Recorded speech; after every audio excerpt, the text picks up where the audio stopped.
des centaines de travailleurs népalais partent chercher la fortune dans les pays du Golfe. Chaque soir, des dizaines de familles attendent le retour d'un des leurs. Mais ces retrouvailles sont parfois bien tristes. Sur les chariots, on les distinguerait à peine, s'ils n'étaient de la couleur du sang, des cercueils.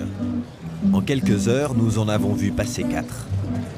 Le sujet, c'est la Coupe du Monde. Hey.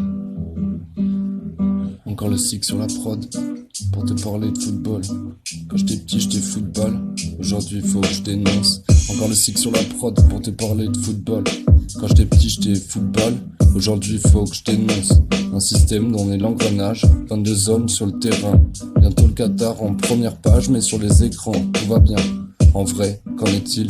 Qui construit les stades dans le désert? Des hommes, et d'où viennent-ils? Du Népal, privé de droit sans matière. L'Occident fait mine de rien voir. Déjà 1200 morts dans le silence. L'accident, lui dur à croire. Quand un petit gars d'à peine 20 ans disparaît d'un coup. Une crise cardiaque, soi-disant. Repense-y la prochaine fois que tu regardes un match dans le divan. C'est marrant, une pote. Mais des drames, ça cache.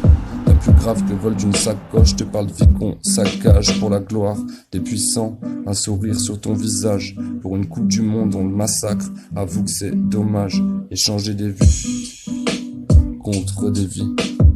Échanger des vies contre des vues. Occident, Qatar et FIFA complices dans un bonheur fictif. Impression déjà vue.